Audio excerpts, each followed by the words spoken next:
اعوذ باللہ من الشیطان الرجیم، بسم اللہ الرحمن الرحیم۔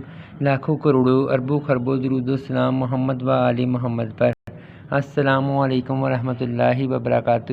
معزز ناظرین و سامعین، آج کے ولاگ میں ہم ذات الجنب یعنی نمونیا کا متعلق پڑھیں گے، لیکن اس سے پہلے آپ سے پرزور درخواست ہے، ریکویسٹ ہے کہ برائے مہربانی ویڈیو کو لائک، شیئر اور چینل کو سبسکرائب کر دیں۔ حضرت زید بن ارقم رضی اللہ تعالیٰ عنہ سے روایت ہے کہ رسول اللہ صلی اللہ علیہ وآلہ وسلم نے ہم کو حکم دیا کہ ہم ذات الجنب کا علاج قسط بحری اور روغن زیتون کے ساتھ کیا کریں۔ ترمذی شریف۔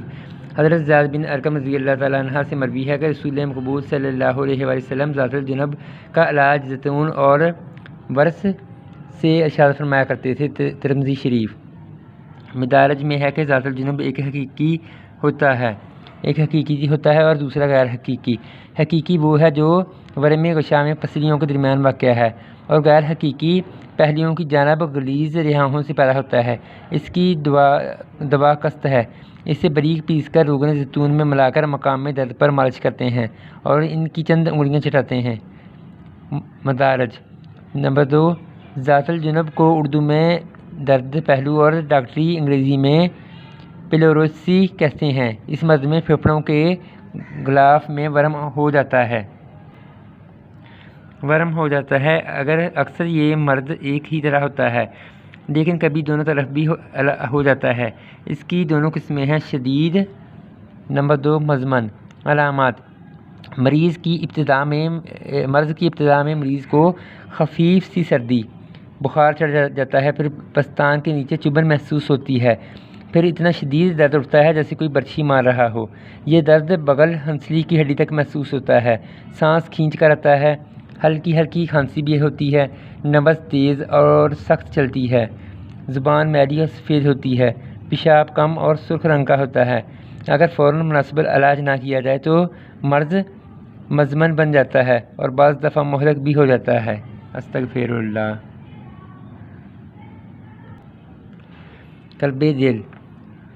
قلب یعنی دل، ہارٹ، حفاظت قلب۔ حضرت نعمان بن بشیر رضی اللہ تعالیٰ عنہ سے روایت ہے کہ حضور نبی کریم صلی اللہ علیہ وآلہ وسلم نے فرمایا، یاد رکھو جسم میں ایک لوتھڑا ہے، جب تک وہ ٹھیک ہے سارا جسم ٹھیک ہے، جب اس میں خرابی واقع ہو جاتی ہے تو سارے جسم میں خرابی پیدا ہو جاتی ہے۔ خبردار وہ لوتھڑا دل ہے۔ بخاری، مسلم، ابن ماجہ۔ جسم انسانی میں دل کو بلا شبہ بہت اہمیت حاصل ہے۔ جس طرح یہ روحانی لحاظ سے ہر نیکی اور بدی کا سرچشمہ اور محرک ہے، ایسے ہی جسمانی لحاظ سے بھی محافظ صحت ہے۔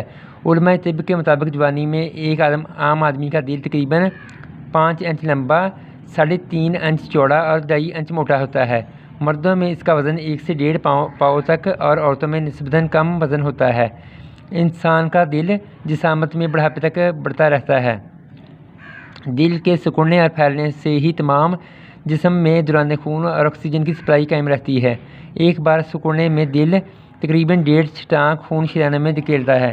اس کے پھیلنے اور سکڑنے کی رفتار بلحاظ عمر تبدیل ہوتی رہتی ہے۔ مخزن حکمت میں اس کا نقشہ یوں بنایا گیا ہے: عمر کے پہلے سال 120 بار فی منٹ، عمر کے دوسرے سال 110 بار، عمر کے تیسرے سال 95 بار، عمر کے 7ویں سال 84 بار، عمر کے 4ویں سال 80 یا 85 بار، جوانی میں 70 تا 80 بار، بڑھاپے میں 40 تا 60 بار فی منٹ، اور نبض انہی ضربات کے تابع ہوتی ہے۔ یہ مرض عموماً 55 برس کی عمر کے بعد ہوتا ہے۔ عورتوں کی نسبت مردوں کو زیادہ ہوتا ہے۔ اس مرض میں پہلے بے چینی، پھر عموماً یک لخت دل پر شدید درد شروع ہوتا ہے، جس کی ٹھیسیں ہر طرف خصوصاً بائیں بازو کی طرف جاتی ہیں۔ مریض کا جسم پسینے سے بھیگ جاتا ہے۔ بعض دفعہ حرکت قلب بند ہونے سے مریض موت کے منہ میں چلا جاتا ہے۔ استغفر اللہ۔ درد دل۔ حضرت سعد رضی اللہ تعالیٰ عنہ فرماتے ہیں کہ ایک مرتبہ میں سخت بیمار ہو گیا۔ رسول اللہ صلی اللہ علیہ وآلہ وسلم نے میری عیادت کے لیے تشریف لائے۔ آپ صلی اللہ علیہ وآلہ وسلم نے اپنا دست مبارک یعنی کہ ہاتھ مبارک میرے سینے پر رکھا۔ دست اقدس کی ٹھنڈک میں نے اپنے دل میں محسوس کی تو آپ صلی اللہ علیہ وسلم نے فرمایا، تو ایسا شخص ہے کہ تیرا دل درد کرتا ہے۔ تو حارث بن کلدہ کے پاس جا جو قبیلہ ثقیف سے ہے، وہ ایسا آدمی ہے جو طب جانتا ہے، اسے چاہیے کہ وہ مدینہ طیبہ کی 7 عجبہ کھجوریں لے اور ان کو گٹھلیوں سمیت کوٹ کر تیرے منہ میں ڈال دے۔ ابو داؤد شریف، مشکوٰۃ شریف۔ ضعف قلب، دل کی کمزوری۔ عجبہ کھجور کی تشریح چند صفحات آگے تریاق زہر کے حاشیے میں درج ہے۔ دل کے دورے کا یہ انتہائی کامیاب علاج ہے۔ اس علاج کا دوسرا کوئی دنیاوی علاج ثانی نہیں، اس لیے کہ یہ علاج محبوب علیہ السلام کی زبان وحی ترجمان سے تجویز فرمایا گیا ہے۔ پھر اس علاج کا دوسرا بڑا فائدہ یہ بھی ہے کہ صحت حاصل ہو جانے کے بعد مریض کے دوبارہ عود کرنے کا اندیشہ نہیں ہوتا، جبکہ طب جدید کے طریق سے علاج سے صحتیاب ہونے والے کو ہر ہفتے یا 2 ہفتے بعد اپنے خون کا دباؤ بلڈ پریشر چیک کروانا پڑتا ہے، اور وہ کوئی سخت محنت طلب کام بھی نہیں کر سکتا، بعض وقت سیڑھیاں تک نہیں چڑھ سکتا، گویا صحت یاب ہو کر بھی بیمار ہی رہتا ہے۔ مگر قربان جائیں علاج مصطفیٰ صلی اللہ علیہ وسلم پر کہ اس سے شفا یاب ہونے والی صحابی حضرت سعد رضی اللہ تعالیٰ عنہ نے کئی ہزار میل کا سفر کوڑے پر کیا، میدان جنگ میں کفار سے جان ہتھیلی پر رکھ کر تلوار، نیزہ اور تیر چلا کر بہت سی لڑائیوں میں حصہ لیا، بعض دفعہ اپنے سے کئی گنا زیادہ دشمن کے خلاف شدید ذہنی دباؤ برداشت کر کے اپنی فوج کو لڑایا، مگر کیا مجال کہ درد دل کا کبھی شبہ بھی گزرا ہو۔ سبحان اللہ۔ آج بھی ہم طب نبوی سے استفادہ کر سکتے ہیں، مگر شرط وہی ہے جو حصہ طب نبوی کے ابتدائی صفحات میں عرض کیا گیا ہے۔ بہی ایک مشہور پھل ہے، عام طور پر اس کا مربع مشتمل ہے، اس کے بیجوں کو بہی دانہ کہتے ہیں۔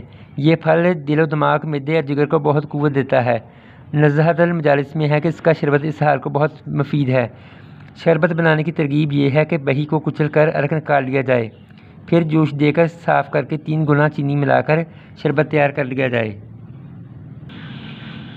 طب نبوی میں نقل کیا کہ رسول اللہ صلی اللہ علیہ وآلہ وسلم نے فرمایا کہ بہی کھایا کرو کیونکہ یہ قلب کو صاف کرتی ہے۔ ضعف قلب، دل کی کمزوری۔ حافظ ابو نعیم نے طب نبوی میں ذکر کیا کہ حضور نبی کریم صلی اللہ علیہ وآلہ وسلم نے اپنے صحابی کو بہی عطا فرمائی اور ارشاد فرمایا کہ اسے لے لو، یہ دل کی تقویت دیتی ہے، یہ منہ کو خوشبودار بناتی ہے اور تنگ دلی کو دور کرتی ہے۔ حضرت ذہبی رحمۃ اللہ علیہ نے طب نبوی میں نقل کیا کہ رسول اللہ صلی اللہ علیہ وآلہ وسلم نے فرمایا کہ بہی کھایا کرو کیونکہ یہ قلب کو صاف کرتی ہے۔ حضرت طلحہ بن عبید رضی اللہ تعالیٰ عنہ سے مروی ہے کہ ایک دفعہ میں بارگاہ نبوی صلی اللہ علیہ وآلہ وسلم میں حاضر ہوا تو آپ صلی اللہ علیہ وآلہ وسلم کے دستے مبارک میں بہی کا ایک پھل تھا۔ آپ صلی اللہ علیہ وسلم نے فرمایا، اے طلحہ لے لو، بے شک یہ دل کو فرحت دیتا ہے، یعنی کہ سکون دیتا ہے۔ ابن ماجہ۔ نزہۃ النفوس دار الفقار میں ہے کہ اگر کدو کے تر پتوں کا پانی نکال کر کولی کی جائے تو سردرد، ہار، گرمی کو بہت نافع ہے۔ اگر خشک کر کے جلایا جائے اور سرکے میں حل کر کے مقام میں برض پر لگانے سے برض کو دور کرتا ہے۔ بخار کے لیے سب سے عمدہ غذا ہے، کھانے کو نفع بخشتا ہے، اس کا روغن مالیہ کھولیا اور برسام کو مفید ہے۔ سرکے میں ملا کر سر میں لیپ کی بجائے یا ناک میں ٹپکایا جائے۔ درد سر، ہار میں ناک میں ٹپکانے یا پینے سے بہت نفع ہوتا ہے۔ بدن کی گرمی دور کرنے کے لیے کدو کا پانی نکال کر میٹھا تیل میں 4 حصہ پانی میں اور 1 حصہ تیل کے حساب سے ملا کر نرم آنچ پر پکایا جائے، پھر استعمال میں لایا جائے۔ قرطبی کا بیان ہے کہ کدو جنت کا پھل ہے، کدو کھانے سے روشنی چشم میں اضافہ ہوتا ہے، اگر خشک کر کے گھر میں دونی دی جائے تو مکھیاں بھاگ جاتی ہیں۔ حضرت عائشہ صدیقہ رضی اللہ تعالیٰ عنہ فرماتی ہیں کہ کدو مسور کی دال کے ساتھ پکا کر کھانا دل کو نرم کرتا ہے۔ سبحان اللہ۔ دیگر برائے ضعف قلب۔ حضرت ام المومنین عائشہ صدیقہ فرماتی ہیں کہ حضور سرور کائنات صلی اللہ علیہ وآلہ وسلم نے فرمایا کہ جب تم ہانڈی پکایا کرو تو اس میں کدو زیادہ ڈال لیا کرو کیونکہ وہ غمگین دلوں کو مضبوط کرتا ہے۔ حضرت نبی کریم صلی اللہ علیہ وآلہ وسلم نے سے مروی ہے کہ کدو سینے کو صاف کرتا ہے اور دل کو قوت دیتا ہے۔ سبحان اللہ۔ معزز ناظرین و سامعین، آج کا بلاگ یہیں پہ ہم ختم کرتے ہیں۔ اگلے بلاگ میں ہم امراض معدے کے متعلق پڑھیں گے، یعنی کہ معدے کے مرض کے متعلق۔ تو اس سے پہلے آپ سے پرزور درخواست ہے، برائے مہربانی ویڈیو کو لائک، شیئر اور چینل کو سبسکرائب کر کے مجھے سپورٹ کریں، میری مدد کریں۔ اللہ پاک آپ پہ لاکھوں کروڑوں اربوں خربوں رحمتیں فرمائے۔ اللہ پاک آپ کو اپنے حفظ و امان میں رکھے۔ آپ سے پرزور درخواست ہے کہ برائے مہربانی میری ہیلپ کریں، مجھے سپورٹ کریں۔ اب تک دیجیے اجازت، انشاءاللہ اگلے ولاگ میں ہم امراض معدہ پڑھیں گے۔ اللہ حافظ۔